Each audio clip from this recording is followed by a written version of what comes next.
안녕하십니까. 이시영TV입니다. 여러분, 지금까지 우리는 참 행복 이야기도 하고, 사랑 이야기도 하고, 그러니까 이제 행복 물질은 세로토닌이라고 이야기를 했고, 사랑 물질은 옥시토신이라는 이야기를 많이 했습니다. 자, 그런데 우리가 인간 생활에 정말 우리에게 큰 쾌감을 안겨주는 물질이 또 따로 있습니다. 여러분, 사랑이라든가 또 이 행복이라는 것은 참 잔잔한, 아주 참 잔잔한 그런 거지만 이 도파민은 막 굉장히 격정적입니다. 여러분, 기억나십니까? 지난번에 우리 참 월드컵 할 때 우리 축구 선수들이 한 골 넣을 때는 정말 뭐 온 나라가 아주 뭐 지축이 흔들릴 정도로 모두 흥분하고 길길이 뭐 뛰고, 그렇게 참 뭐 처음 보는 사람도 막 포옹도 하고 막 그랬습니다. 정말 우리는 참 한 골 넣을 적마다 스탠드가 완전히 아주 무너질 정도로 그렇게 아주 참 흥분을 하고, 그게 바로 도파민이라는 물질입니다.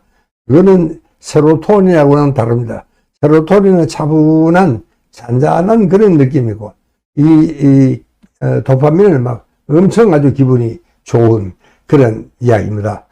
그야말로 참 환희와 열광의 도가니로 몰아넣는, 여러분, 저는 지금도 이 지난 월드컵 때 그 경기 상황을 어쩌다가 오다 가다 이 영화로 한번 TV에서 한번 보면은 참 그때 그 감동의 순간이 지금도 저는 가슴이 벅차오르고 때로는 정말 감동의 눈물이 흐를 것 같은 이런 느낌을 지금도 저는 받고 있습니다. 자, 이럴 때 정말 우리 뇌에 분비되는 게 도파민이라는 물질입니다. 이걸 그래서 쾌락 물질이다, 그렇게 이야기합니다. 여러분, 우리 인간은 본능적으로 쾌락을 추구하는 동물입니다. 이 아픈 거는 싫고 피하고, 또 쾌락은 추구하고, 뭐 이게 인간의 본성입니다. 이건 뭐 동물도 마찬가지입니다, 하긴요.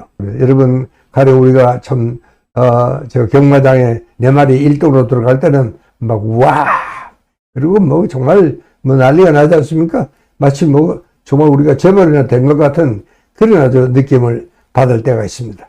이제 그런 것이 이게 도파민이라는 물질입니다. 그러니까 이 도파민은요, 우리가 힐링 물질에는 속하지 않습니다.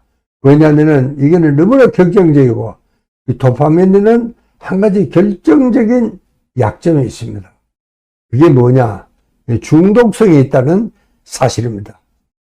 여러분, 우리 뇌에는 이 후대상 피질이라는 곳이 있습니다. 이 전두엽 이 뒤편에 있는데, 거기에는 이 욕심의 중추라고 합니다. 근데 이놈이 자극을 받으면은, 또 이놈이 만족이 되면은 그 바로 밑에 쾌락 중추가 있어요. 이 쾌락 중추에 이게 전달이 됩니다. 이제 욕심이 막 충족이 됐다. 뭐 아주 멋있는 여성하고 데이트를 했으면 좋겠다. 뭐 그런 욕심이 있을 때 이게 채워졌습니다. 여러분, 기분이 어떻습니까? 굉장히 좋죠? 예. 그게 이제 바로 쾌락 중추가 그 바로 밑에서 있기 때문에 문제입니다. 그러니까 이게 좀 도파민이 좋죠. 우리 인간에게 쾌락을 주는데, 딱 한 가지 문제는 도파민은 이게 정말 중독성이 있다는 사실입니다. 그렇기 때문에 이게 우리가 해온 줄 알면서도 이게 중독이 되면은 끊지 못하는 이유가 바로 거기에 있습니다. 왜? 계속 그 욕심이 자꾸 자극이 되는 겁니다. 자극이 돼서 참 욕심이 채워지면 굉장한 아주 참 쾌락을 느끼고 기분이 좋죠. 뭐 누가 그걸 싫다 하겠습니까? 그러니까 이게 우리 사람은 욕심이 끝이 없다는 게 바로 이런 겁니다. 이 현재 우리 한국은 여러분 알다시피 정말 엄청 부자 나라입니다. 이게 강대국이에요, 우리가요. 생각해 보니까.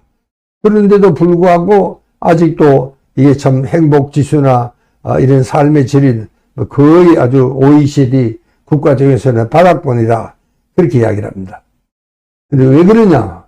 여러분, 우리가 중독이라는 것은 우리가 정말 술이다, 담배다, 마약이다, 뭐 인터넷 게임 중독, 그 다음에 뭐 도박 중독, 이 모든 것들은 이 바탕에는 여러분 똑같은 기전입니다.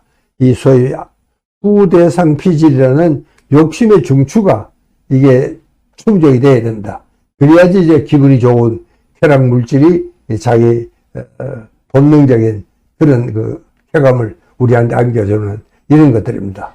그렇기 때문에 이거를 자제할 수 있어야 되는데 우리가 이걸 자제하는 힘이 대단히 약합니다. 여러분 미국에도 그 도박도시 라스베이거스 여러분 혹시 가보셨는지 모르겠네. 거기 가면은 뭐 정말 건전한 미국 시민들이 잘 살고 있지만 우리 한국 사람은 잘 못 산다 그래요. 왜 그러냐? 우리 한국 사람들은요, 이 중독성이 강합니다. 이렇게 뭐든지 한 가지 좋다 그러면 잘 못 끊어요. 자제가 안 되는 겁니다. 그래서 이 감정 조절이 잘 안 되고, 그러니까 뭐 완전히 한 판 더, 그러다가 완전히 그 속에 아주 빠져 들어가서 나중에는 뭐 몇 판 읽고 나면 막 오기가 또 발동을 합니다. 그래가지고 뭐 정말 있는 거 이거 다 떨어놓고 돌아올 차비도 없이 이렇게 되는 그런 경우도 이 참 흔히 우리가 보고를 받고 있습니다. 그러니까 여러분 우리도 이제는 정말 참 이만큼 살았으면은 이 우리가 쾌락 중추를 자극하는 것도 좋지만 실제로 이것은요 우리가 요즘 이 명상을 하는 것도 명상을 하면 이 후대상 피질의 기능이 떨어집니다. 그래서 참 마음이 편안하고 그 욕심이 없으니까 여러분 그 욕심 때문에 우리는 불평 불만이 생깁니다. 이 채워지면 좋지만 안 채워지면은 즉각 이 불평 불만이 생깁니다. 그래서 쾌락 중추가 만족이 되도록 그렇게 또 자꾸 뇌를 충동질을 하는 겁니다. 이게 우리 뇌의 기전입니다. 그러니까 우리가 이 도파민 사회가 정말 되지 않도록 우리는 해야 됩니다. 그만큼 우리가 정말 정신적으로 자제력을 키워야 되겠다. 그래서 여러분 요즘 저는 이 선비 정신 이야기를 자주 하는 것도 바로 여기 있습니다. 선비 정신은 선비들은 정말 자기 감정 조절을 잘합니다. 그래서 정말 좀 평온한 마음을 갖고 있고 또 부족해도 뭐 그런 대로 살고 지적 정신이 있으니까. 그러니까 이게 참 요즘 제가 주장하는 선비 정신은 바로 거기서부터 출발합니다. 그러니까 쾌락 중추가 있는 건 좋은데 그것도 우리가 자제할 수 있어야 하는 그런 범위 내에서 우리가 즐겨야 되겠다. 그 말씀을 드리면서 제 이야기를 끝내겠습니다. 감사합니다.